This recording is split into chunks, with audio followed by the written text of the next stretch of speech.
Il y a un ami à moi qui m'a dit, j'étais dans la drogue et il a tapé beaucoup de chiffres dans la drogue. Beaucoup, ok, 6 chiffres. Il me dit, j'ai jamais été bien. Prison, machakal, etc. Je suis rentré dans le din, je me suis retrouvé avec un salaire de 1000 et quelques euros. Il a demandé à sa femme, ça c'est un acompte? Il ne comprenait pas. Il a toujours eu des grands chiffres en salaire. Il a dit, est-ce que ça c'est un acompte, on va me verser le salaire après? Mais il me dit, Wallah al-Azim, il me dit, Nader, tu sais, je touche moins qu'avant, mais comment je me sens bien à l'intérieur. Et ça, c'est un message que j'ai adressé à mes frères et à mes sœurs, où j'ai critiqué les mécanismes qui sont tordus, dans lesquels ils sont. Lâchez le monde du haram. Et gardez en tête que le prophète, il a dit, celui qui délaisse une chose pour Allah, Allah il lui remplace par une chose meilleure. T'inquiète pas, tu vas pas mourir de faim. Celui qui s'occupe de ta subsistance, à toi et ta femme et ta famille, c'est pas toi, c'est Allah. Aie confiance en lui. Et il y a des choix de vie à faire. Et c'est vrai que c'est difficile. Mais les sacrifices payent, ici-bas et dans l'au-delà. Bismillah, alhamdulillah, wa salatu wa salam ala rasulillah, wa ala alihi wa sahbihi wa man wala. Rabbi sharah li sadri wa salli amri wa hlul uqdatan min lisani yafqahu qawli. Mes chers frères et sœurs, assalamu alaikum wa rahmatullahi wa barakatuh. Tout d'abord, je remercie Allah tabarak wa ta'ala de m'avoir permis d'être parmi vous aujourd'hui. Qu'Allah tabarak wa ta'ala accepte notre contribution, qu'Allah tabarak wa ta'ala bénisse cette assemblée, qu'Allah subhanahu wa ta'ala vous récompense les responsables d'avoir organisé cet événement qui, comme on le voit, est un immense succès. Pourquoi? Vous êtes très très très nombreux et ça montre à quel point vous avez soif d'entendre parler d'Allah et de son messager sallallahu alayhi wa sallam.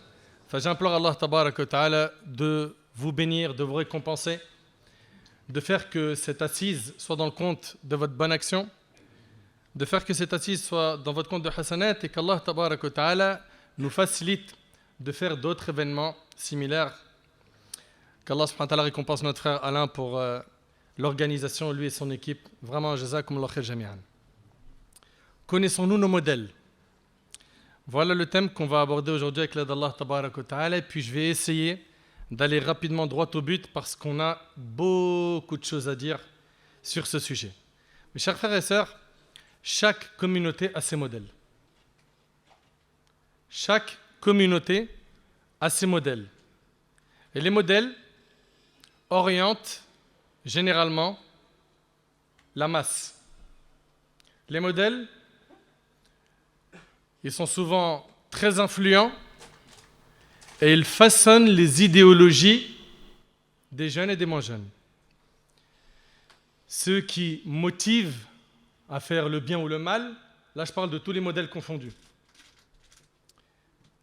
Ce sont des gens qui ont un impact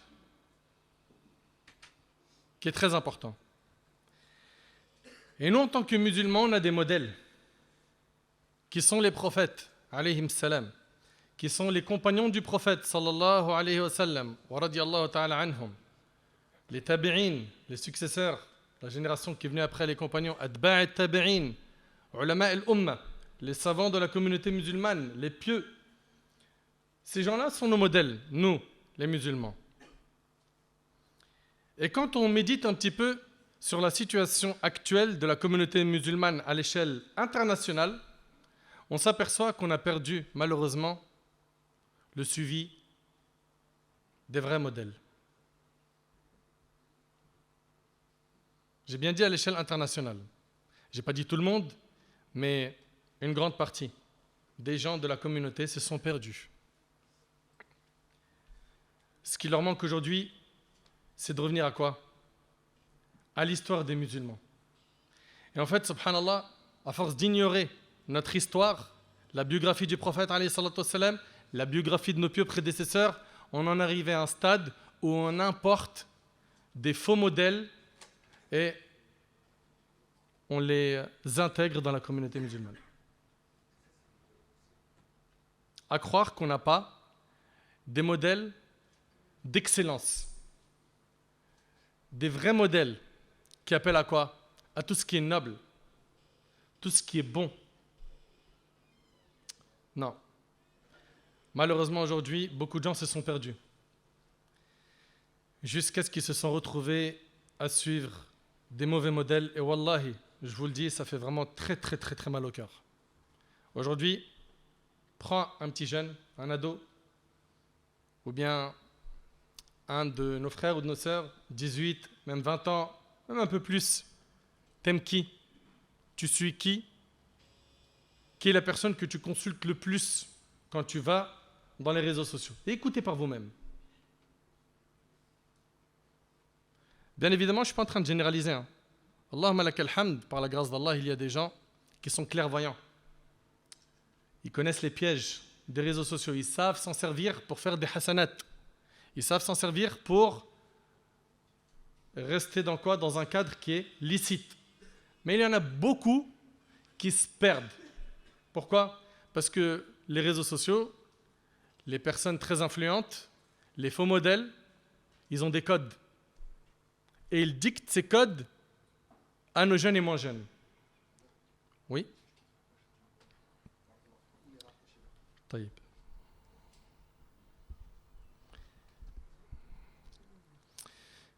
Et nous, en tant que musulmans, ouais, bismillah, bismillah, c'est bon. Et nous, en tant que musulmans, on a besoin de suivre les modèles qu'Allah tabarak wa ta'ala nous a envoyés. À leur tête, je vous le dis, je le répète, les prophètes, alayhim salam. Allah tabarak wa ta'ala nous dit, Ulaika, Allah azza wa jalla nous dit, Ulaika alladhina hadallah fabihudahu muqtadih. Voilà ceux qu'Allah a guidés. Suis donc leur direction. Suis le modèle des prophètes. Allah il les a guidés. Suis leur direction. Suis le prophète Ibrahim alayhi salam dans son courage et ses sacrifices. Suis le prophète Ayyub alayhi salam dans sa patience. Suis Yunus alayhi salam dans son amour pour la da'wa. Suis notre bien-aimé Muhammad alayhi salatu salam qui a été un enseignant dans subhanallah tous les domaines. Suis les prophètes. Suis Yusuf alayhi salam dans son honnêteté, dans sa science. Suis donc ces prophètes. Allah tabaraka wa ta'ala, quand il nous raconte le récit dans le Coran, c'est pas pour rien. C'est pour qu'on les prenne pour modèle, pour exemple. Il faut que vous sachiez une chose, c'est que l'humain, de par sa nature, il a besoin de suivre un modèle. C'est pour ça que lorsqu'il ne trouve pas des bons modèles, il suit ce qu'on lui présente. Et on y voit ici l'importance, en tant que parent, de bien éduquer ses enfants. De leur mettre un bon cadre dans le foyer. De faire le nécessaire pour leur présenter les héros de notre communauté. Les hommes de notre histoire, des hommes avec un H majuscule. Allah tabaraka wa ta'ala, il nous parle du prophète Muhammad alayhi salam dans le Coran. Allah azza wa jalla, il nous parle des prophètes, du prophète alayhi salam. Dans le Coran, il nous parle des compagnons, radiyallahu anhum, il nous parle des pieux. Allah azza wa jalla, il décrit c'est quoi être un vrai homme. Allah ta'ala, il dit Rijal, Rijalun la tulhihim tijaratun wa la bay'un an dhikrillah wa iqamis salah wa ita'iz zaka yakhafuna yawma. يخافون يوما تتقلب فيه القلوب والأبصار. Allah subhanahu wa ta'ala il nous dit qu'en parlant des hommes, les hommes sont ceux qui ni le troc, ni le business, ni le commerce ne les distrait de l'évocation d'Allah, de la prière, de l'acquittement de la zakat. Et ils craignent un jour où les cœurs seront bouleversés ainsi que les regards. Voilà. Le vrai croyant, le vrai homme, c'est quoi? C'est cette personne-là qui, le business, l'argent, ne l'a pas fait perdre ses objectifs, ou plutôt son objectif majeur qui est quoi? D'avoir le Jannah. Allahumma ja'alna min ahli al-Jannah ya Rabb. Et ce sont des gens qui n'oublient pas Allah, même si quoi? Même si la dunya s'ouvre à eux. Ils se retrouvent du jour au lendemain, Allahumma barik, avoir beaucoup d'argent. Et comme ça a déjà été dit par mes frères, mes chers conférenciers, être riche, ce n'est pas interdit en islam. Ce n'est pas interdit. Mais reste focus sur Al-Jannah. Et ça, c'est la grande difficulté. Et c'est là où on voit malheureusement beaucoup de gens qui glissent. Au début, il tient fond à son dîn, la porte de l'argent s'ouvre, Illa man rahim Allah, sauf ceux à qui Allah il fait miséricorde. Puis, beaucoup d'entre eux ont glissé et se sont retrouvés à quoi? À abandonner le din pour ad-dunya. Wal'iyadhu billah. Mes chers frères et sœurs, Allah tabarak wa ta'ala, en nous parlant des récits de nos ancêtres, dans le Coran, il nous dit لَقَدْ كَانَ فِي قَصَصِهِمْ عِبْرَةٌ عِبْرَةٌ لِأُولِي الْأَلْبَابِ مَا كَانَ حَدِيثًا يُفْتَرَى. Dans leur récit, il y a certes une leçon. Pour qui? Pour les doués d'intelligence. Toi qui es intelligent, sache que dans les récits des pieux, des prophètes, des pieux prédécesseurs, il y a énormément de leçons pour nous. Dans leur récit, il y a certes une leçon, nous dit Allah, pour les gens doués d'intelligence. Ce n'est point là un récit fabriqué. Et Allah tabaraka wa ta'ala, il nous demande de quoi? De multiplier les rappels. Ce que vous entendez aujourd'hui, ce n'est pas la première fois que vous l'entendez, n'est-ce pas? Et comme le disait un cheikh, il disait la beauté de cette religion, elle est dans sa répétition. Et Allah Ta'ala il dit وَذَكِّرْ فَإِنَّ الذِّكْرَ تَنْفَعُ الْمُؤْمِنِينَ. Et rappelle car le rappel profite aux croyants. Toute personne sait que lorsqu'on parle de modèle, il y a deux types de modèles. Celui qui va être utile, le bon modèle, et il y a le mauvais modèle qui est nocif.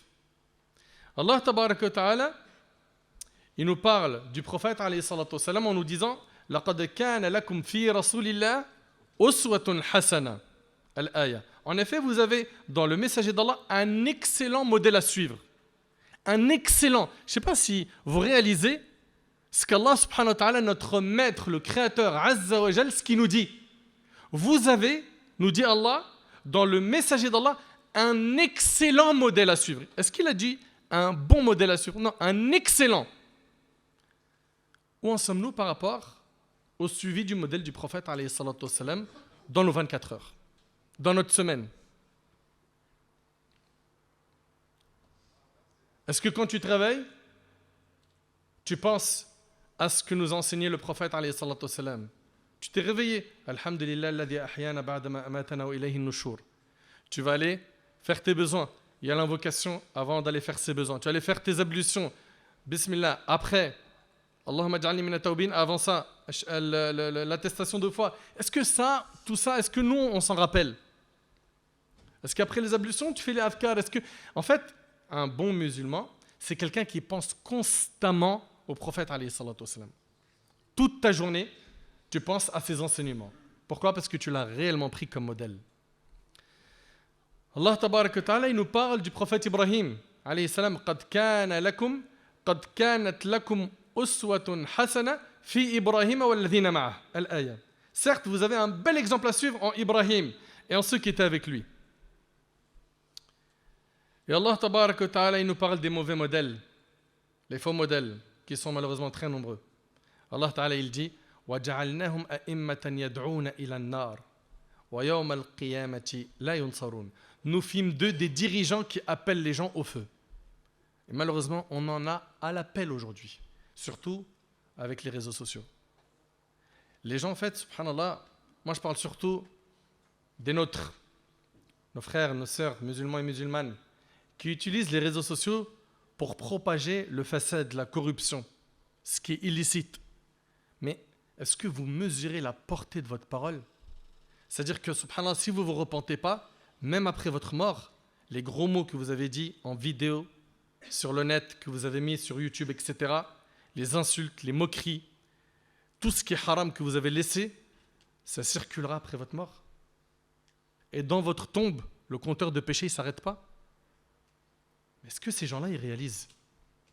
Et si les gens adoptent ces mauvais comportements que vous avez laissés, ils répètent les mêmes gros mots que vous avez initiés, parce qu'aujourd'hui, on les voit, initiés dans les gros mots, dans les moqueries, etc. T'imagines toutes les personnes qui vont répéter la même chose que toi, t'as leur péché, et ça continue après ta mort si tu ne t'es pas repenti. Rapidement, voyons les bons modèles. Notre bien-aimé Muhammad sallallahu alayhi wa sallam.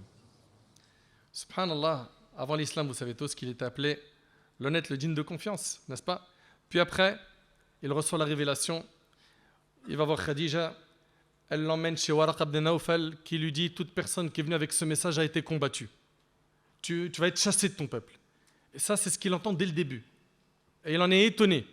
Puis le temps avance, mais comme il est couvert par son oncle Abu Talib, Quraysh commence à sévir autour des compagnons. Et commence à faire souffrir les compagnons. Et vous connaissez de nombreuses histoires que je ne vais pas répéter. Et si vous ne les connaissez pas, s'il vous plaît, étudiez la religion. Allah barik fikoum, vous n'avez plus aucune excuse aujourd'hui. Les instituts, il y en a en présentiel et en ligne à l'appel, par des gens qui ont étudié, qui ont un cursus, qui ont un vrai bagage, qui ont étudié chez des gens de science. Vous n'avez plus d'excuses. Tout comme tu as réussi à trouver un créneau pour jouer au foot, et toi, ma soeur, pour tes petites sorties, etc., il faut impérativement que tu mettes dans ton planning un moment où tu apprends à connaître ton Seigneur Azza wa Jal. Le prophète, alayhi salatu wassalam, il reçoit des gens de Médine qui viennent en l'an 11, puis il commence à préparer un terrain pour s'installer à Médine. L'année d'après, c'est une petite poignée d'une dizaine de personnes. L'année d'après, il voit qu'ils sont plus nombreux à venir de Médine à la Mecque, puis il envoie avec eux Mus'ab ibn Umayr qui appelle les gens à l'islam, c'est un compagnon, et Médine commence à se préparer, pourquoi ? Pour accueillir le prophète alayhi salatu wassalam. Notre bien-aimé alayhi salatu wassalam va vivre beaucoup d'épreuves. Il va quitter la Mecque, sa ville natale, qu'il aime énormément. Il va arriver à Médine, beaucoup d'épreuves, son émigration n'a pas été simple, qu'il a faite avec Abu Bakr et d'autres personnes. Il arrive là-bas, la bataille de Badr s'enclenche, puis après la revanche Uhud, puis la bataille des coalisés, et ça s'enchaîne. C'est dur. Ok ? Et le prophète, alayhi salatu wassalam, quand on regarde, subhanallah, au moment du pèlerinage d'adieu, il a plus de 100 000 personnes qui vont faire le hajj avec lui. C'est le fruit de son travail. Et quand on regarde aujourd'hui, Allahu Akbar, les gens qui ont suivi le prophète, alayhi salatu wassalam, aujourd'hui à nos jours, on est environ quoi ? Environ 2 milliards dans le compte de ses bonnes actions. Le prophète, alayhi salatu wassalam, il a sacrifié de son temps. Pourquoi ? Pour que les gens disent La ilaha illallah. Et subhanallah, c'était très difficile avec Quraysh, tant qu'Abu Talib était vivant, de toucher au prophète, alayhi salatu wassalam. Abu Talib, ce n'était pas un musulman, c'était l'oncle du prophète, mais il le couvrait. Et Abu Talib, qui voit les Qurayshites lui dire « Dis à ton neveu, voilà, qu'il lève le pied, hein, façon de parler. » Puis le prophète, alayhi salatu wassalam, a cru alors que la confiance de son oncle en lui avait faibli, qu'il n'avait ni soutien ni aide et que son oncle allait l'abandonner. Il a dit alors « Ô oncle, écoutez bien s'il vous plaît. » Et ça c'est un modèle pour nous. Il a dit « Ô oncle, je jure par Allah que s'il mettait le soleil dans la main droite et la lune dans la main gauche afin que j'abandonne ma religion, je ne l'abandonnerai point.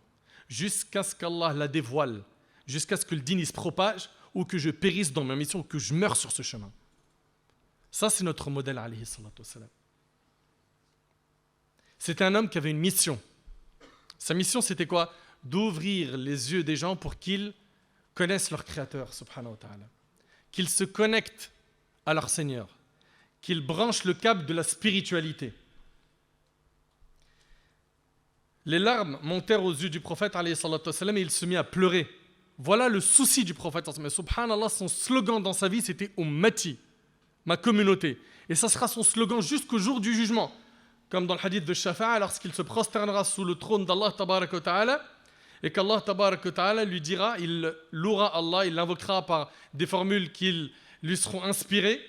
Puis Allah tabaraka wa ta'ala lui dira, Ya Muhammad, irfa' ra'sak, wa sal tu'ta, wa shfa'a tushafa'. Oh Muhammad, lève ta tête et demande ce que tu veux. Et tu as le droit à l'intercession. La première chose qu'il va dire, c'est quoi ? Ummati, ummati, ma communauté, ma communauté.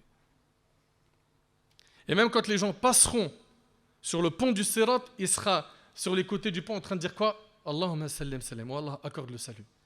Il était soucieux, alayhi salatu wassalam, que les gens embrassent le dîn. Pourquoi ? Pour avoir accès al Jannah. Notre prophète s'en était donc soucieux. Pourquoi ? Pour qu'on ait accès au Firdaus. Et il a éduqué ses compagnons à être des hommes qui avaient le même ham, le même souci que le prophète, alayhi salatu wassalam. C'était quoi ? Que les gens se rapprochent d'Allah tabaraka wa ta'ala. Que les gens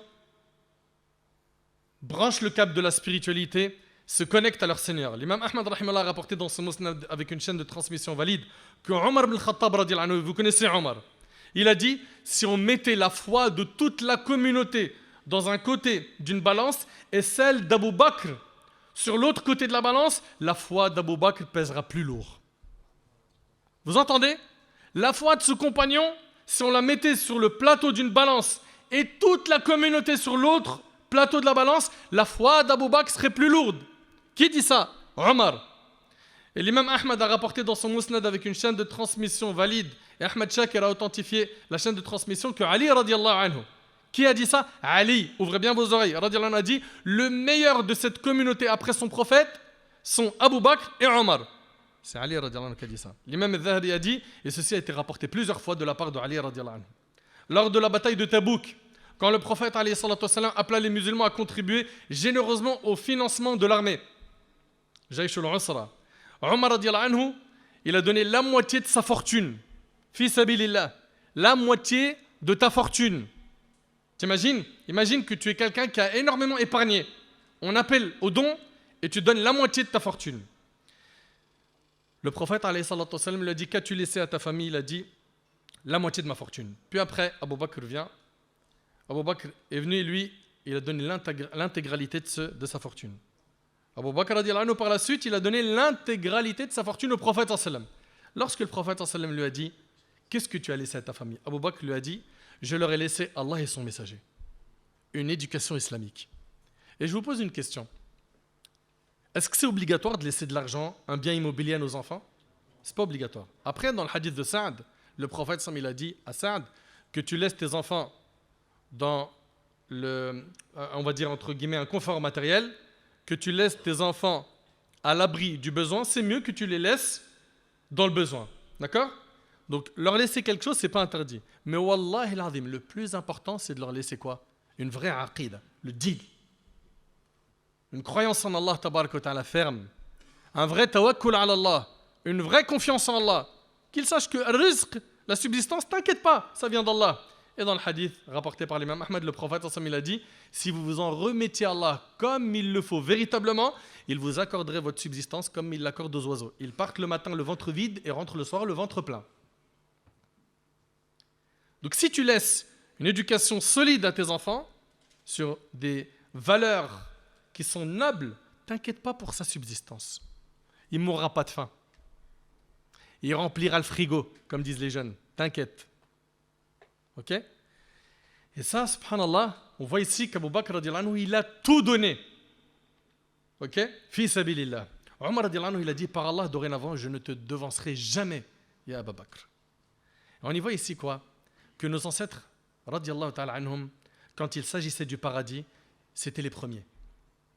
Dès qu'ils entendaient qu'il y avait quoi? Le paradis en jeu, direct. Et aujourd'hui, quand on dit à quelqu'un, ya akhi, salat, la prière, attention, tu es en train de gagner ton argent de manière illicite. Mais comme, malheureusement, cette catégorie de personnes n'a pas comme principal objectif le paradis, il ne capte pas ce que tu dis, il n'a pas le même réseau que toi. Tu es en 5G, il est en 3G. Il ne comprend pas. Tu es en train de lui dire, mais tu es en train d'échanger le Jannah par du faux. Mais lui, il ne comprend pas. Pour ça, bien évidemment, ces gens-là, il faut se rapprocher d'eux, les aider à améliorer leur fréquentation, parce que ça, c'est un facteur trop important. Okay? Les amener petit à petit aux conférences, leur faire écouter des rappels, leur parler avec douceur, être patient, etc., etc. Donc ici, on voit quoi? Que notre noble compagnon Abu Bakr radiallahu anhu, c'était quelqu'un qui a sacrifié. Ça, c'est un héros, ça, c'est un modèle. C'était quelqu'un de très sensible. Au point où, dans le hadith d'Ibn Omar, quand le prophète sallam fut au plus fort de son agonie, on lui demanda qui présiderait la prière à sa place. Il était mourant, alayhi salatu wassalam. On lui a dit, qui va désigner la prière à ta place? Qui va diriger la prière? Il a dit, ordonnez à Abu Bakr de présider la prière. Aïcha, radiallahu anha, c'est très intéressant. Aïcha, radiallahu anha, c'est la fille d'Abu Bakr as-Siddiq. Et en même temps, c'est l'épouse du prophète, alayhi salatu wassalam. Aïcha, radiallahu anha, dit alors, Abu Bakr, en parlant de son père, a le cœur trop sensible. Et quand il récite le Coran, il est vaincu par les larmes. Dès qu'il rentre en prière, il récite, il pleure. Vous avez vu cette sensibilité de cœur? Ça, tu ne l'atteindras pas en restant H24 en train de regarder toutes les stories où il n'y a que du haram sur Snap, Insta, etc. Ça, tu ne l'auras pas en écoutant des clips. Pour avoir ce cœur sensible, il va falloir quoi? Que tu combattes les péchés. Que tu fasses dua, que tu fasses beaucoup d'efforts dans l'ibad, dans l'adoration, pour qu'Allah tabaraka wa ta'ala te facilite de subhanallah, comme le Fudayl ibn Iyad, c'était un brigand de chemin, et il en arrivait à un stade où il pleurait énormément lorsqu'on parlait d'Allah. La sensibilité du cœur, elle vient de quoi? De dhikr, de tathhir al-qalb, la purification du cœur, de l'ibada, etc. Et le prophète, quand il entend Aïcha dire cela sur Abu Bakr as-Siddiq, il dit « Ordonnez-lui de présider à la prière ». Dans une autre version, elle lui a dit « S'il prend ta place dans la prière, ses larmes l'empêcheront de se faire entendre par les gens », rapporté par Bukhari et Muslim. Et c'est Abu Bakr radiallahu anhu qui a été le premier à faire quelque chose d'immense. C'est quoi? La compilation du Coran. Avec la disparition massive des huffaz, de ceux qui ont appris le Coran, Abu Bakr décida d'agir à la demande de Omar. Il convoqua à cet effet le célèbre compagnon Zayd ibn Thabit, qui était parmi les scribes du prophète, et le chargea de faire ce colossal mais noble travail. Laissons Zayd nous raconter lui-même cette invitation du calife, telle que le rapporte l'imam al-Bukhari. Quand je me suis présenté devant le calife, j'y ai trouvé Omar ibn Khattab. Abu Bakr me dit, beaucoup de huffaz ont été tués le jour de l'Yamama. Il y a eu une bataille où il y a plein de musulmans, des compagnons qui connaissaient le Coran par cœur, qui ont été tués. Et je crains que cela se produise dans d'autres lieux où les musulmans combattent. Les huffaz, ceux qui connaissent le Coran par cœur, qui sont nombreux parmi ces combattants, en disparaissant, emporteraient avec eux une partie du Coran qu'ils mémorisent. C'est pour cela que j'ai perçu la nécessité d'assembler le Saint-Coran et de le réécrire afin qu'il soit conservé. Alors j'ai une conférence, une vidéo sur le net qui s'appelle la compilation du Coran. Si vous voulez les détails de la compilation du Coran, allez-y, regardez. Et on y voit ici qu'Abu Bakr radiallahu anhu, il a chargé Zayd de cette mission. Et Zayd, il a dit quoi? Il a dit, par Allah, la tâche qu'il m'avait chargé d'accomplir était plus difficile pour moi que s'il m'avait demandé de déplacer les montagnes. Vous réalisez un peu la mission? Est-ce que vous réalisez? C'est quelque chose d'immense. Bien évidemment, les gens qui le connaissaient par cœur à cette époque-là étaient très nombreux. Et Zayd, il a demandé à chaque fois des témoins, des écrits, sur les écrits, des témoins. Donc il a fait un travail, je vous invite à revenir à la vidéo pour ceux qui sont curieux, la vidéo que j'ai faite sur le sujet qui s'appelle la compilation du Coran. Omar ibn Khattab radiallahu anhu, le prophète sallallahu alayhi wa sallam a dit, méditez s'il vous plaît, il a dit s'il devrait y avoir un prophète après moi, ça aurait été Omar. T'imagines un peu? Est-ce qu'on connaît Omar ibn Khattab radiallahu anhu? C'est un modèle, c'est un héros. Omar radiallahu anhu, c'était quelqu'un qui était courageux, qui était fort. Dans la hijra d'ailleurs, il n'y a qu'à voir dans l'émigration quand il a quitté Mecca pour la Médine, la plupart des compagnons, qu'est-ce qu'ils ont fait? Ils ont fait ça en secret. Lui, il l'a fait au grand jour. Je pars. Que celui qui veut que ses enfants soient orphelins ou sa femme veuve. Il est parti au grand jour. Omar, très courageux, radiallahu anhu. Jusqu'au point où le prophète dans Sahih al-Bukhari, il a dit que quand il prenait un chemin, le diable en prenait un autre. C'était quelqu'un qui se remettait en question. Et on a besoin de se remettre en question et de suivre nos modèles. Omar radiallahu anhu, il va voir Hudhayfa ibn al-Yaman, il lui dit, est-ce que le prophète a cité mon nom parmi les hypocrites? Pourquoi il a dit ça? Parce que Hudhayfa radiallahu anhu, c'était un compagnon qui avait la liste des noms des hypocrites. Et Omar, il lui dit, est-ce que moi j'en fais partie? Est-ce que nous on se remet en question? Ou est-ce que pour nous tout va bien, on est au top?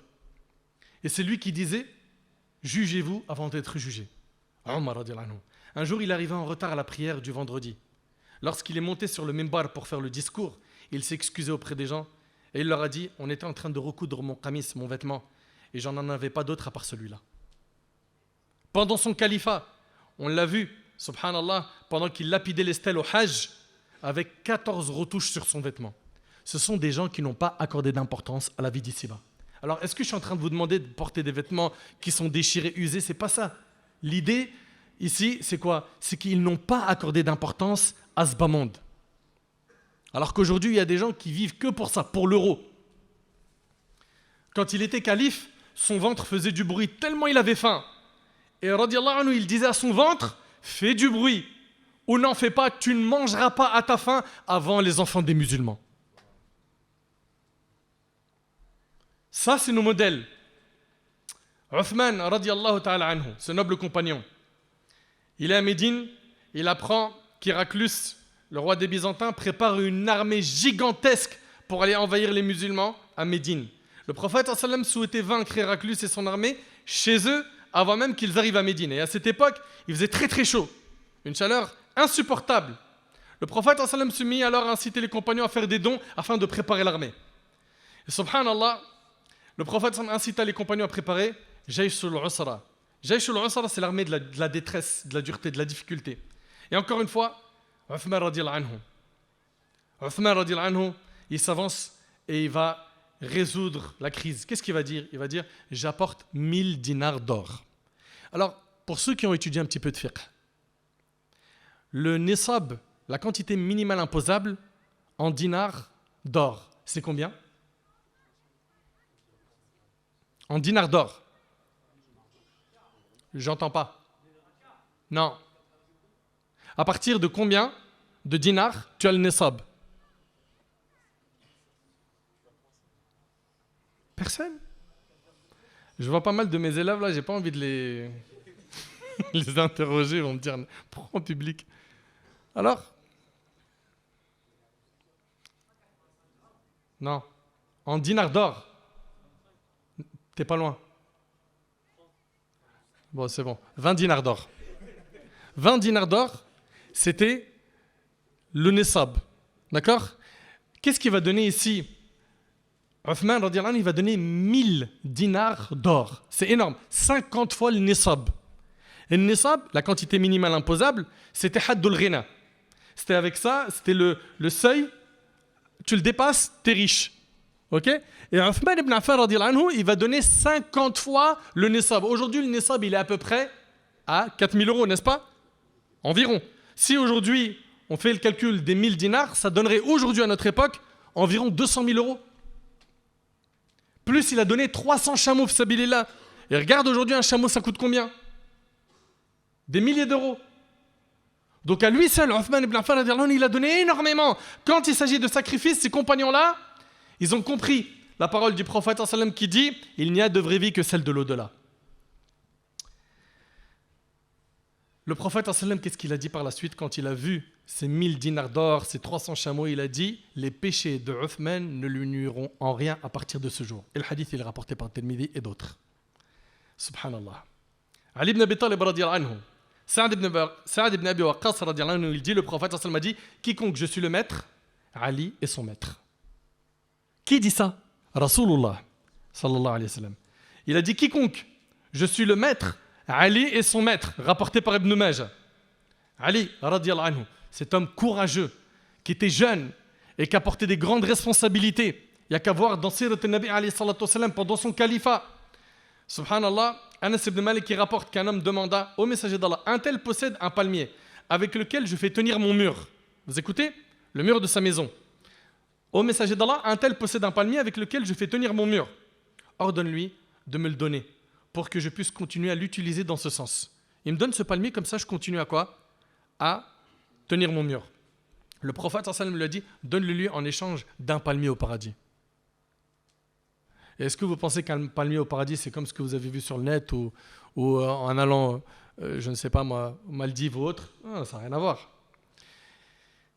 Il lui a dit quoi? Il lui a dit, donne-le-lui en échange d'un palmier au paradis. Mais l'homme refusa. Alors Abu Dahdah vint proposer au propriétaire du palmier, il lui a dit, vends-moi ton palmier en échange de mon jardin. Il y avait 600 palmiers dedans. Vous entendez? C'est ce qu'il fit. Abu Dahdah alla trouver le prophète sallallahu alayhi wa sallam, il lui a dit, ô messager d'Allah, j'ai acheté le palmier en échange de mon jardin. Ok? Il lui a dit, fais le sien, donne-lui, car je te le donne. Le prophète sallallahu alayhi wa sallam lui a dit, que de branches de palmier attendent Abu Dahdah au paradis? Et il a répété ça à maintes reprises. Ensuite, Abu Dahdah, il va trouver son épouse. Et il lui dit, ô Abu Dahdah, sors du jardin. Sors de ce jardin-là, où il y a les 600 palmiers. Je l'ai vendu contre un palmier au paradis. Est-ce qu'elle lui a dit, quoi? T'es sérieux? On aurait pu faire des rak'at. Pourquoi t'as fait ça? Elle répondit, regardez cette femme pieuse, quelle vente profitable, ou une parole semblable, et c'est rapporté par l'imam Ahmad. Écoutez avec moi, ça c'est nos ancêtres. Écoutez avec moi cette histoire qui est impressionnante. Elle est rapportée par Ibn Majah, c'est Abdullah ibn Amr ibn al-As. Il faisait partie des grands adorateurs. Le prophète, il a su que ce compagnon, il a entendu que ce compagnon-là, il avait lu tout le Coran en entier en une seule nuit. Le prophète, il est parti le voir, il lui a dit, j'ai entendu dire que tu avais lu le Coran entier en une seule nuit. Et j'ai peur qu'au fil du temps, tu commences à t'enlacer. Le prophète a peur qu'il s'en lasse et avec le temps qu'il arrête de lire le Coran. Abdullah ibn Amr, qu'est-ce qu'il lui a dit? Il lui a dit: ô messager d'Allah, laisse-moi profiter de ma force et de ma jeunesse. Les jeunes, vous entendez? Ça, c'est un modèle. Laisse-moi profiter de ma force et de ma jeunesse. Aujourd'hui, quand on entend ces deux phrases, quand quelqu'un dit laisse-moi profiter de ma force et de ma jeunesse, tu penses à la lecture du Coran? J'ai même pas envie de dire à quoi on pense, c'est triste, c'est vrai ou pas? Regardez comment il profitait. Et beaucoup de gens pensent qu'être dans le dîn, ça colle pas avec quoi? Avec s'amuser, manger un petit morceau avec les amis, sortir, se divertir. Non, non, non, non. Tu peux concilier les deux. Mais simplement, il te faut un bon fahm du dîn, une bonne compréhension de la religion. Pourquoi? Parce que souvent, quand quelqu'un rentre dans le dîn, dans ses premiers pas, il a un rapport très rigide avec la pratique religieuse, avec les gens qui l'entourent. Il est dur, insupportable. Il voit le haram partout.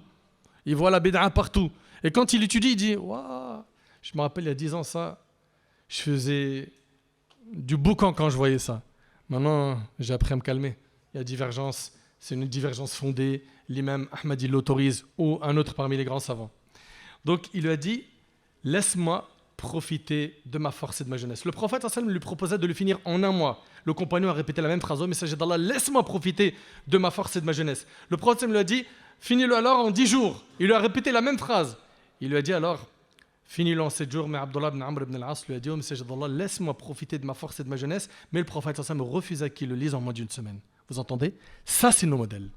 Aïcha radiyallahu anha, un modèle pour les femmes. La mère des croyants, Urwa, son neveu, le fils de Asma bint Abi Bakr radiyallahu anha, Urwa dit: il rentre chez elle le matin et il avait l'habitude de la saluer. C'était au tout début de la matinée. Il la trouva en train de prier et de lire le verset suivant: Famanna Allahu alayna wa waqana adhab as-samum. Puis Allah nous a favorisés et protégés du châtiment du samoum. Elle répétait le verset en pleurant. Il se dit alors qu'il se peut qu'elle rallonge sa prière. Qu'est-ce qu'il a fait? Il a dit: je vais aller au marché, je règle mes affaires et je reviens plus tard. Il part au marché, il règle ses affaires, toutes ses affaires, et il revient après une longue période de temps. Il rentre à la maison, il va voir sa tante Aïcha et elle est en train de répéter le même verset pendant la prière. C'est des prières longues. Il savourait la salat. Nous aujourd'hui on prie. Ah ouais, l'imam il taoul chouïa, hein. Tarawih, il ou l'imam express. Lui il fait 20 minutes. Oh là là, Allahumma barik, ils ont la clim. Ouh. C'est un hôtel? T'es sérieux? Abu Moussa al-Ash'ari radiyallahu anhu, ce compagnon dit: jamais Aïcha ne nous a mal informés sur la solution à un problème sur lequel nous avions des doutes. Et c'est rapporté par Tirmidhi. C'est-à-dire quoi? C'était une savante. Urwa ibn Zubayr, son neveu, dit à son sujet: je n'ai jamais trouvé quelqu'un d'aussi versé que Aïcha dans la connaissance du Coran, du licite, de l'illicite, de la généalogie, ilm al-ansab, de la poésie arabe. C'est pourquoi même les compagnons les plus sages consultaient Aïcha pour résoudre des sujets complexes. C'était des femmes qui ont marqué l'histoire. Par quoi? Par le fait de répandre le bien, d'être des puits de science. Abaid ibn Bishr. Pareil, wallah, les histoires, j'en ai tellement. Je vais essayer d'aller directement à l'essentiel, en vous racontant une histoire que j'ai racontée plusieurs fois. Je vais vous raconter à présent une histoire qui m'a énormément touché, que j'ai racontée je ne sais combien de fois, et à chaque fois elle fait le même effet. Abdullah ibn Hudhafa, qui le connaît, levez la main. Radiyallahu anhu. Abdullah ibn Hudhafa. Non? J'ai pas envie de dire des noms de joueurs de foot, des célébrités, vous allez tous lever la main. C'est pas normal que ces héros, ces modèles, on les connaît pas. Rapidement, dans une bataille, donc les musulmans, ils avaient été envoyés sous le califat d'Omar, ils ont été faits prisonniers de guerre. Alors, l'empereur Héraclius, en entendant que l'un des prisonniers était un sahabi, un compagnon, il était heureux. Et il demanda: portez-le-moi, je veux le rencontrer. Jusque-là, il entendait beaucoup de légendes autour des compagnons. Des informations circulaient à travers le monde sur ces hommes hors du commun, les compagnons du prophète alayhi salatu wassalam. Il était donc fasciné et il voulait voir de ses yeux un compagnon. C'est pourquoi Héraclius exigea de le voir. Parce qu'un seul de ses compagnons pèse autant qu'une communauté. Un homme vaut une communauté. C'est là l'œuvre qu'avait laissé le prophète alayhi salatu wassalam derrière lui. Ainsi, Abdullah ibn Hudhafa, qui était jeune, c'est on va dire une vingtaine, trentaine d'années, il est apporté à l'empereur Héraclius avec des chaînes aux mains et un boulet aux jambes. Ils le placèrent devant Héraclius et ils eurent des échanges. Héraclius remarqua que malgré son jeune âge, il était très intelligent. Héraclius dit à Abdullah ibn Hudhafa, deviens chrétien et je te libère. Abdullah ibn Hudhafa lui a dit, non, jamais je n'abandonnerai ma religion. Héraclius lui a dit alors, deviens chrétien et je te donne la moitié de mon royaume. La moitié de mon royaume. C'est un roi. Abdullah ibn Hudhafa répondit, non. Cher frère, pensez à cela. La moitié d'un royaume. Subhanallah. Le sahabi se voit offrir la moitié d'un royaume et il refuse. Héraclius lui a dit, deviens chrétien et je te donne ma fille en mariage. Et médite, s'il prend la fille d'Héraclius en mariage, ben le jour où Héraclius y meurt, là c'est plus la moitié du royaume. C'est tout le royaume. Abdullah ibn Hudhafa lui a dit, non, tu peux me donner ton royaume, celui de tes parents, celui des Arabes et des non-Arabes, je n'abandonnerai jamais ma religion. Subhanallah. C'est une grande épreuve, mais les compagnons étaient fiers d'être des musulmans. Et ils savaient que c'était ce qu'ils avaient de plus cher. Leur capital, c'était leur foi, leur dîn. Vous savez, lorsqu'une personne comme Héraclius, dans ce cas de figure, entendre quelqu'un comme Abdullah ibn Hudhafa dire non, j'en veux pas, il se sent insulté. Ça le blesse. Il se dit, moi j'ai œuvré toute ma vie pour ça, lui il n'en veut pas. C'est hyper blessant pour lui. Je t'offre ma fille, je suis un empereur. Et personne ne m'a jamais dit non de toute ma vie. Et j'ai jamais offert ma fille à quelqu'un. Et toi, tu dis non. Les gens attachés à la dunya ont tant lutté pour acquérir les choses de ce bas monde que ça les rend fous de voir quelqu'un qui ne prête pas d'importance à cela. Subhanallah. Alors, qu'est-ce qui s'est passé? Héraclius dit alors, jetez-le en prison. Et vous lui donnez rien à manger ni à boire. Ils le laissèrent comme ça un certain nombre de jours, au point où Abdullah ibn Hudhafa pensait qu'il allait mourir. Vous entendez? Ils l'ont laissé comme ça plusieurs jours jusqu'à ce qu'Abdullah ibn Hudhafa pensait qu'il allait mourir. Puis le roi demanda qu'on lui fasse entrer de l'alcool et du porc. Et vous le savez qu'en islam, dans les 4 forces majeures, les nécessités, ad-darurat tubih al-mahdhurat. C'est une règle. C'est quoi? C'est que Allah tabarak wa ta'ala, il nous dit que celui qui est contraint, sans le vouloir et sans avoir l'intention de recommencer, il n'a pas de péché. Sous la contrainte, ici, pour ne pas mourir de faim, tu peux consommer de ce qui est interdit. D'accord? Et on sait que dans notre religion, on n'a pas le droit de consommer cela. Abdullah ibn Hudhafa, en voyant cela, il a dit, je sais qu'en cas de nécessité, j'ai le droit de manger et de boire ce que j'ai devant moi. Mais wallahi, je ne toucherai à rien afin qu'il ne se moque pas des musulmans et de l'islam. Imagine-toi, Khil Karim, il a dit, je ne toucherai à rien. Lorsqu'on informa Héraclius des dires d'Abdullah ibn Hudhafa, il a dit, donne-lui à manger autre chose. Ok? Puis après, il demanda qu'on lui fasse entrer une belle femme. Lorsqu'elle entra dans sa cellule, elle se déshabilla et se mit à le tenter afin qu'il commette avec elle l'interdit de la fornication. Mais Abdullah ibn Hudhafa était plus solide qu'une montagne. Il ne lui a même pas accordé d'attention, aucune importance. Après un moment, la femme se lassa de lui et sortit de la cellule et dit à Héraclius, je ne sais pas si vous m'avez fait rentrer chez un homme, écoutez bien, je ne sais pas si vous m'avez fait rentrer chez un homme, je ne sais pas si c'est un humain ou une pierre, et je ne sais pas si lui-même sait si je suis une femme ou un homme. Il ne m'a même pas regardé. Héraclius se mit en colère et demanda à ce qu'on apporte un énorme récipient courbé qui a la forme d'une vache et qui est utilisé pour brûler les gens vivants. Ils le remplirent d'huile et l'ont chauffé à l'aide d'un feu. L'huile se mettait à bouillir. Imaginez de l'huile bouillante avec de la fumée s'en dégageant car ils ont longuement chauffé le récipient. L'huile devient bouillante. Héraclius lui a dit, deviens chrétien. Il a dit non. C'est alors qu'ils amenèrent un des musulmans parmi les prisonniers et l'ont jeté dans la marmite.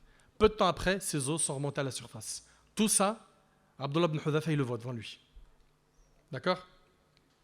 C'était tellement chaud que sa chair a frit et ses os sont sortis.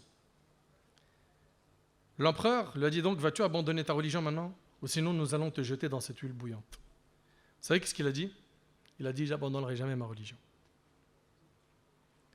Subhanallah. Ils dirent donc, jetez-le dans cette huile.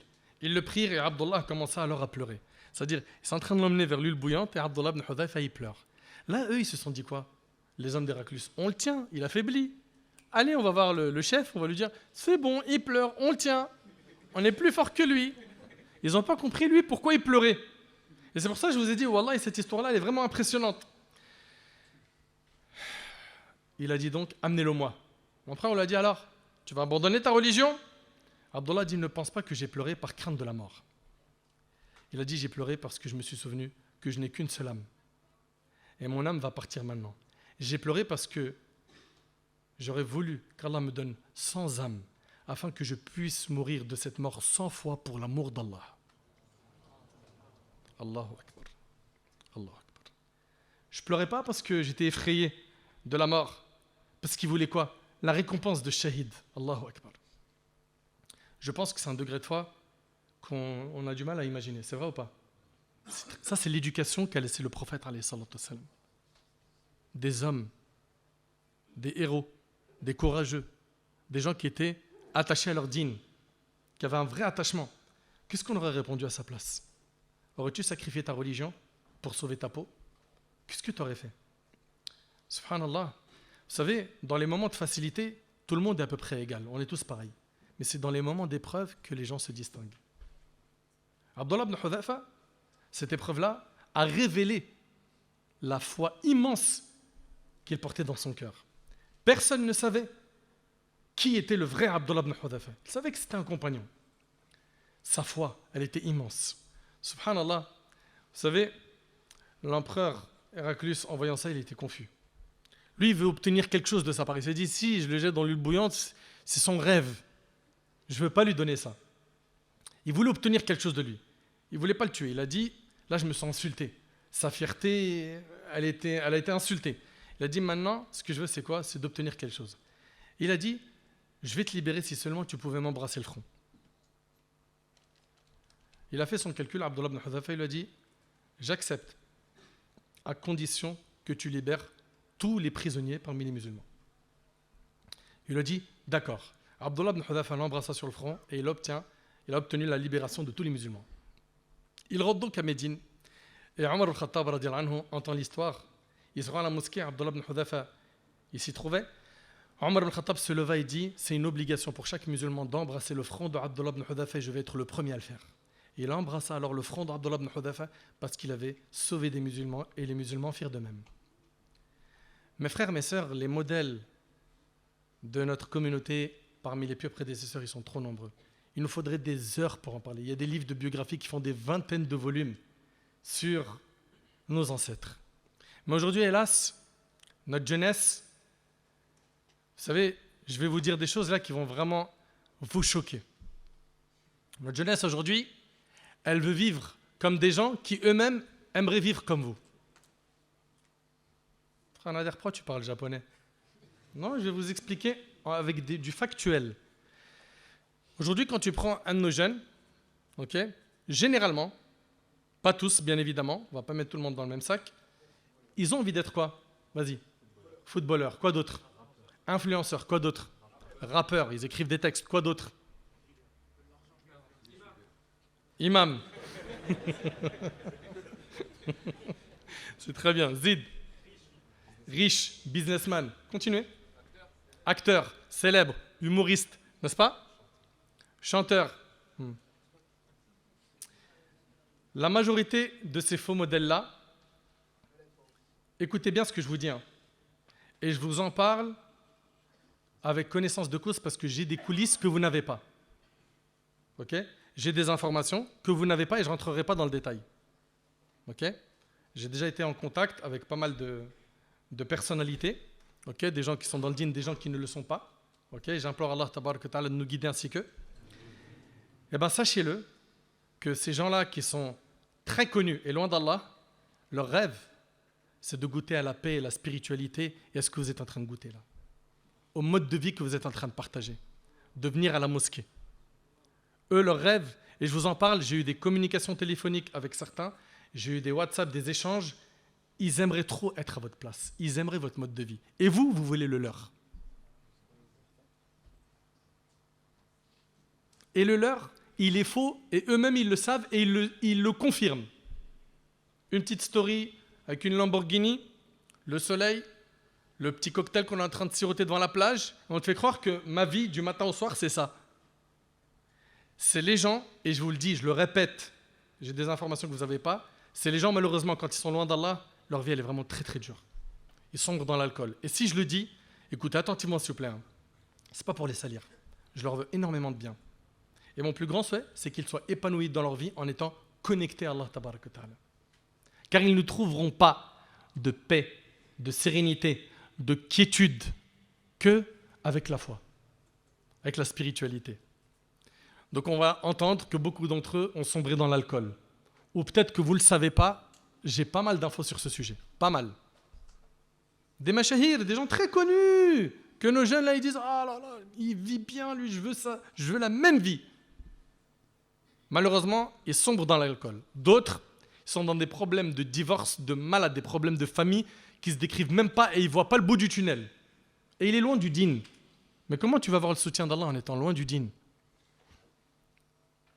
Et il y en a même un parmi eux qui a dit, en confirmant, oui, on vend du faux aux gens. Et il a dit ça à quelqu'un que je connais très bien. Et ces des noms, je les masquerai, et bi'idhnillah, moi je ne mange pas de ce pain, de venir dévoiler des noms, tout ça. Nous, on prend le mal, ok, et on essaye d'en parler avec ce que le Coran et la sunna du prophète sallam nous enseignent. Les personnes, ce n'est pas notre problème. Nous, c'est quoi? C'est le mal en question, ça il faut en parler. Pourquoi? Notre religion nous ordonne d'ordonner le bien et d'interdire le mal. Dépression, ils en ont à l'appel, et même au-delà de ce que vous pouvez imaginer. Ces gens-là, là, que beaucoup de jeunes idéalisent et prennent pour des grandes stars quand ils sont loin d'Allah, sachez-le, hein, qu'ils ont une vie, elle est difficile, plein de jaloux, que des rapaces autour d'eux qui veulent profiter d'eux. D'une pub, de l'argent, de sa notoriété. Ils veulent gratter. C'est difficile pour eux de trouver des relations sincères. Trop dur. Ils sont méfiants de tout ce qui est autour d'eux. Même les agents, parce qu'ils ont souvent des agents, ils leur disent quoi? Fais gaffe, lui, fais gaffe, fais gaffe, fais gaffe, fais gaffe, fais gaffe. C'est pas une vie. Je vous le dis, ils rêvent de votre monde. Ils ont un vide spirituel, il est trop important. Je ne suis pas en train de dire qu'on est des anges ici, ok? Mais on essaye de faire des efforts, on essaye de, chaque jour, faire jihad al-nafs, de faire des efforts avec notre ego. Et non, ces modèles-là, qui aujourd'hui cartonnent, qu'est-ce qu'ils font pour cartonner? Ça, c'est vraiment quelque chose, moi, ça me dépasse. Wallahi, mes frères, mes sœurs, avec tout le respect que j'ai pour vous, je n'arrive pas à vous comprendre comment vous faites pour regarder ces gens-là et diffuser, faire des copier-coller et leur faire la promotion. Et sachez une chose, il n'y a pas de bad buzz, il n'y a que buzz. Ça veut dire quoi, il n'y a pas de bad buzz? C'est-à-dire que même si quelqu'un fait quelque chose de n'importe quoi, comme dernièrement quelqu'un qui faisait n'importe quoi et sa vidéo elle a tourné un peu partout, le fait de la diffuser, c'est un buzz. Oh, regarde, c'est grave ce qu'il a dit lui. Il n'y a pas de bad buzz, il n'y a que buzz. Dans la communication, c'est comme ça. Donc vous, quand vous voyez ces vidéos-là, où il y a des choses qui sont graves, qui sont interdites, qui sont anti notre dîn, qui sont contre nos valeurs, tire le frein. Ça y est, la vidéo, il faut qu'elle meure, sans que tu la quoi? Tu la propages. Mais tu regardes, ce qui aujourd'hui cartonne, c'est quoi? C'est le fait de se moquer des autres. Dans leur story. Il filme un tel et il se moque. Il met des gens qu'il est en train de regarder sur un écran, sa tablette, sa télé ou autre. Ça peut être n'importe, des stars de télé-réalité ou autre, et il se moque d'eux. Il fait le commentateur. Et il se moque, des blagues, il se moque. Et avec ça, comme il dit des blagues, des vannes, etc., sa cote, elle est préservée. Parce que ces gens-là, leur capital, l'oxygène de leur vie, c'est sa cote. Il la perd, il perd le public, il perd l'argent. Et on est souvent, nous, dans notre Oumma, une grande cause de cette popularité chez eux. Parce que vous êtes curieux, vous les consultez comme le journal. Ils vont se moquer. Ils vont afficher leurs péchés en public.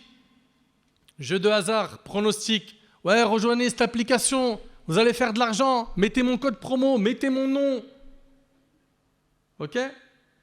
Et des fois, c'est nos petits frères. C'est nos petites sœurs. C'est des gens qui, alhamdoulilah, ils ont un bon fond. Mais ils sont dans ça. Les pronostics, les jeux de hasard. C'est haram, c'est des grands péchés, ça, en islam. T'es conscient que tu fais la promotion de ça? Ouais, ce soir, l'OM joue contre telle équipe. Votez contre... Et moi, je pense que... Et on parie que... Et vas-y pour l'application, pour faire des paris sportifs, etc. Et combien parmi eux ont percé sur le long terme? Venez, on parle concret. Moi, je connais des gens, ils ont perdu des centaines de milliers d'euros dans ce monde-là. Les gains sont minimes. Les destructions derrière, elles sont à l'échelle de la famille, c'est terrible. Des gens qui ont perdu leurs femmes, leurs enfants, etc. Moquerie du dîn, ça marche, ça fait cliquer. Moque-toi de la religion. Comme un petit jeune, on m'a montré. Moi, je vous le dis encore une fois, hein, les personnes, ça ne m'intéresse pas. Moi, c'est ce qui véhicule. Okay, j'ai rien contre cette personne en question, que je ne sais même pas d'ailleurs comment elle s'appelle. On m'a envoyé qu'il a mis une story, une publication, il a mis, quand le vendredi, je lui dis de mettre Al-Kahf, mais Al-Kahf, Surat Al-Kahf, la Surat 18. Il est recommandé de la lire, Surat Al-Kahf, le vendredi. Quand le vendredi, je lui dis, mets Al-Kahf, et qu'il met Damso Kalf. Tu veux rigoler, tu veux faire le drôle, mais tu sais qu'en touchant au dîn qui est sacré, tu peux perdre ta foi, tu peux annuler l'islam que tu as. Vous croyez que c'est sans conséquence? C'est des paroles qui annulent le dîn, qui annulent la religion, qui annulent l'islam. Donc tu veux faire de l'humour? Touche pas au dîn, mens pas, te moque pas. Il y a trop de dawab et trop de règles que tu dois respecter en tant que musulman. Aujourd'hui, ces gens-là, que beaucoup de gens rêvent faire comme eux, j'ai bientôt terminé, Inch'Allah. Ces gens-là, aujourd'hui, que les gens veulent à tout prix suivre et imiter, hein, ces stars qui vendent du faux, qui sont des faux modèles, on les voit de jour en jour être des mendiants sur la toile. De la mendicité médiatique. Ouais, pourquoi vous likez pas? Je fais des vidéos, ça accroche plus. Pourquoi vous aimez plus mes vidéos? C'est plus drôle? Dites-moi, vous voulez voir quoi? Je reçois trop de critiques en ce moment. Ma cote, elle a chuté. T'es un mendiant. T'es un mendiant de like. Mais tu vaux mieux que ça, mon frère. Ma soeur, tu vaux mieux que ça. D'autres, comment ils font pour vivre? Les clashs, j'en ai déjà parlé dans la khutbah. Il y a 2 jours. Pour pouvoir continuer à exister, je vais clasher un tel. Et il me clash. Ok? Des fois c'est organisé, des fois ça ne l'est pas. Ou des fois je vais demander un octogone avec un tel. Pourquoi? Pour que les gens continuent à parler de moi. Franchement, c'est quoi cette vie? Non mais sérieusement. Et il y en a plein, subhanallah, qui aujourd'hui jouent de l'outil que je vais citer maintenant. C'est quoi? C'est salir l'honneur des gens, dévoiler leurs défauts. Il va creuser dans sa vie à fond et il va dévoiler ça sur le net. Pourquoi? Parce que les gens, ils aiment le croustillant. Ok? Et après ça, qu'est-ce qui se passe?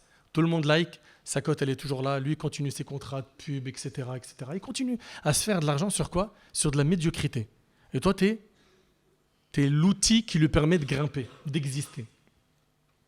Dévoiler les défauts. Mais vous avez oublié que le prophète sallallahu alayhi wa sallam, il a dit que celui qui cache les défauts de son frère, Allah il lui cache les siens sur terre et dans l'autre monde.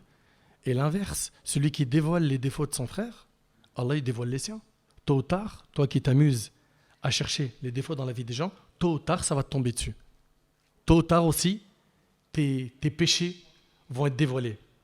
Une parmi les choses aussi qu'on voit et qui marche et qui ramène du like et qui cartonne, c'est l'exhibition de certains de nos frères, de certaines de nos sœurs. J'ai bien dit certaines. Ou bien d'autres encore qui vont filmer leur femme dans leur story en exposant leur forme dans leur story parce qu'elle est mignonne, elle est belle, etc. Ok? Elle a un beau physique. Et en faisant ça, les gens, ils sont toujours à la recherche d'une story avec sa femme. Je vous pose une question. Si ce type de personne n'est pas la définition même du dayouf, alors je me demande, c'est quoi la définition d'un dayouf? Être un vrai homme, c'est respecter le dîn et pas être un dayouf. Et vous remarquerez aussi une autre chose. Vous remarquerez aussi une autre chose, si vous regardez bien ce monde-là, il est vraiment éphémère. C'est-à-dire quoi? La cote, elle brille 2-3 ans, elle est venue, elle a chanté un petit peu, elle a cartonné, elle a percé. 2-3 ans après, ça y est, t'es démodé. On veut quelqu'un d'autre. La masse veut toujours quelqu'un d'autre. Ah, t'écoutes encore ces sons, t'es démodé, trop ancien. Ok? Donc, tout ce monde-là, il est faux. C'est brillant pour rien. Le musulman, il doit faire quoi? Il doit s'attacher à ses valeurs et suivre les vrais modèles qu'Allah tabaraka wa ta'ala nous a envoyés. Subhanallah, il y a un ami à moi qui m'a dit, j'étais dans la drogue et il a tapé beaucoup de chiffres dans la drogue. Beaucoup, ok, 6 chiffres. Il me dit, j'ai jamais été bien. Prison, machak, etc. Je suis rentré dans le dîn, je me suis retrouvé avec un salaire de 1000 et quelques euros. Il a demandé à sa femme, ça c'est un acompte? Il ne comprenait pas. Il a toujours eu des grands chiffres en salaire. Il a dit, est-ce que ça c'est un acompte, on va me verser le salaire après? Mais il me dit, Wallah el-Adim, il me dit, Nader, tu sais, je touche moins qu'avant, mais comment je me sens bien à l'intérieur. Et ça, c'est un message que j'ai adressé à mes frères et à mes sœurs, où j'ai critiqué les mécanismes qui sont tordus, dans lesquels ils sont. Lâchez le monde du haram. Et gardez en tête que le prophète, il a dit, celui qui délaisse une chose pour Allah, Allah il lui remplace par une chose meilleure. T'inquiète pas, tu ne vas pas mourir de faim. Celui qui s'occupe de ta subsistance, à toi et ta femme et ta famille, c'est pas toi, c'est Allah. Aie confiance en lui. Et il y a des choix de vie à faire. Et c'est vrai que c'est difficile. Mais les sacrifices payent, ici-bas et dans l'au-delà. Ahibati fillah, le prophète il a dit, ne suivez pas aveuglement. Regardez ce qu'il dit, ne suivez pas aveuglement en disant, si les gens agissent bien, nous agirons bien, et si les gens agissent mal, nous agirons mal. Le prophète il dit, sois pas de cela. Mais plutôt, apprêtez-vous à agir en bien s'ils agissent en bien. Et dans le cas où ils agissent mal, ne soyez pas injustes, rapporté par Tirmidhi. Et Allah, tabaraka wa ta'ala, il a dit et si tu obéis à la majorité de ceux qui sont sur la terre, ils t'égareront du sentier d'Allah. Ne pense pas que c'est parce qu'il y a un grand nombre qui fait telle chose mal que ça devient quelque chose d'autorisé dans le dîn. Allah, il a dit, si tu obéis à la majorité de ceux qui sont sur la terre, ils t'égareront du sentier d'Allah. Et le hadith, vous le connaissez par cœur. Le prophète, il a dit « Al-mar'u ma'a man ahab » L'homme, le jour du jugement, il sera ressuscité avec les gens qu'il aime. T'aimes les croyants, tu seras ressuscité en leur compagnie en al-qiyamah. Tu auras à ta proximité Rasulullah sallallahu alayhi wa sallam. Le prophète Ibrahim alayhi salam, Abu Bakr, Omar, Talha, Saad ibn Abi Waqqas, Abu Ubayd ibn al-Jarrah, Hamza, Khadija radiallahu anha, Asma bint Abi Bakr, Hafsa bint Omar. Tu aimes les pieux, tu seras ressuscité en leur compagnie. Autour de toi, t'imagines, le jour du jugement, c'est un jour dur, il fait peur. Autour de toi, tu as les compagnons, tu as les prophètes. C'est pas rassurant, c'est pas une bonne chose. Si t'aimes les menteurs, tu seras avec eux. T'aimes les rappeurs, j'implore Allah subhanahu wa ta'ala de les aider à se repentir, surtout qu'aujourd'hui, subhanallah, ils sont devenus des modèles pour beaucoup de gens dans le fasad. Ils ont rendu normal les insultes, les gros mots, les moqueries, hein, la vulgarité, etc. etc. T'aimes les stars qui sont dans le haram, tu seras ressuscité avec ceux que tu aimes. Pour terminer, Haibati Fillah, le prophète il a dit, ce moment dans le hadith d'Abu Kabsha, il appartient à 4 catégories de personnes. Il y a 4 catégories de personnes sur terre. Rapidement, le prophète il dit, les biens de ce monde appartiennent à l'un de ces 4 individus. Quelqu'un à qui Allah a octroyé une fortune, il a de l'argent et il a la science, il a le dîn. Il craint Allah dans la façon de dépenser son argent, il en donne à ses proches et il sait qu'Allah a une part dans cette fortune. Lui, il a la meilleure position. C'est quelqu'un, il a quoi? La religion et l'argent. Il dépense dans les nobles causes. Lui, c'est le numéro 1, c'est le top. Deuxième type de personne, c'est quelqu'un qui a quoi? Rapidement. Il n'a pas d'argent, mais il a la religion. Il aimerait être comme le numéro 1. Il dit, si seulement j'étais comme le numéro 1, qu'est-ce qu'il dit le prophète alayhi salatu wassalam? Il dit, il est alors jugé sur son intention. Lui et le précédent sont égaux dans la récompense. Ils sont égaux. Troisième catégorie de personnes. Quelqu'un, il a beaucoup d'argent, il n'a pas de dîn. On vous fait un dessin de comment ces gens-là vivent? Du haram, n'est-ce pas? Lui, le prophète, il dit, celui-là occupe la position la plus mauvaise. Quatrième catégorie de personnes, et malheureusement, on en a dans notre communauté, c'est quelqu'un, il n'a pas le dîn, il n'a pas d'argent, il dit, si seulement je pouvais être comme le numéro 3. Allahu Akbar. Il est alors jugé sur son intention et sa récompense est la même que celui du précédent. T'imagines? C'est-à-dire, t'as pas d'argent, t'es pas dans le dîn, et tu as les mêmes péchés que le numéro 3. Parce que tu rêves de cette vie pleine de haram, cette vie qui est loin d'Allah, cette vie qui amène la colère d'Allah. Mais pourquoi? Cette vie, elle est éphémère. Tu vas la quitter un jour. Prépare l'autre vie. Ahibati fillah, maintenant les solutions pratiques. La première chose, faites le bien et ne le méprisez pas. D'accord? Ça y est, abshir. La première chose, faites le bien et ne le méprisez pas. C'est-à-dire quoi? Ne dis pas, non mais ça c'est un peu. Fais un peu qui dure, c'est mieux que beaucoup qui s'interrompent. Deuxièmement, quand tu fais des bonnes actions, que ton challenge dans ta vie, c'est de continuer à en faire. Troisièmement, c'est le fait d'avancer lentement et sûrement avec quelqu'un qui a étudié. Pourquoi il y en a trop, ils se pressent au début et à la fin, ils lâchent tout. Ok? Avance doucement. Également, remplis ton temps libre et repens-toi rapidement. Repens-toi rapidement. Demande à Allah tabaraka wa ta'ala de te pardonner et aie dans ta vie des bonnes actions que tu fais en secret que seul Allah connaît, pour préserver ta sincérité Et je termine avec la parole d'Ibn Taymiyyah, rahimallah. Il a dit Al-'ammatu taqul qimatu kullu mri'in ma yuhsinu. Il dit que la masse des gens disent, écoutez bien s'il vous plaît, que la valeur d'une personne, elle est dans ce qu'il maîtrise, dans ce qu'il sait bien faire. On va dire, lui par exemple, c'est un bon docteur. Lui, c'est un bon joueur de foot. Okay, la masse dit que la valeur d'une personne, elle est dans ce qu'il maîtrise, dans ce qu'il sait bien faire. Et il dit wal khassatu taqul, et les clairvoyants, l'élite, ceux qui ont bien compris le din, disent qimatu kullu mri'in ma yatlub. La valeur de chaque personne, elle est dans ce qu'il recherche. Ta valeur à toi, elle est en fonction de ce que tu recherches. Tu recherches quoi? Al-Jannah, c'est dans ça que tu as de la valeur. Ridallah, c'est dans ça que tu as de la valeur. Écoutez bien, et je répète, il a dit Ibn Taymiyyah, la masse dit, la valeur d'une personne, elle est dans ce qu'il maîtrise, dans ce qu'il sait bien faire. Et les gens clairvoyants qui ont bien compris la religion disent, la valeur d'une personne, elle est dans ce qu'il recherche. Rechercher la satisfaction d'Allah, rechercher à suivre nos modèles, on en a plein, bifadlillahi tabarak wa ta'ala. J'implore Allah subhanahu wa ta'ala de nous guider, de nous pardonner. J'implore Allah tabarak wa ta'ala de nous accorder la piété, la sincérité, la véracité dans nos paroles et nos actions. J'implore Allah tabarak wa ta'ala de nous accorder la clairvoyance, une bonne compréhension de notre religion. Et j'implore Allah tabarak wa ta'ala de nous pardonner nos manquements et de faire de nous des gens meilleurs et de nous accorder une bonne fin. صلى الله سبحانه وتعالى أن ينفعني بما قلت وينفعكم بما سمعتم هذا ما أعلم والله عز وجل أعلى وأعلم سبحانك اللهم وبحمدك أشهد أن لا إله إلا أنت أستغفرك وأتوب إليك وآخر دعوانا الحمد لله رب العالمين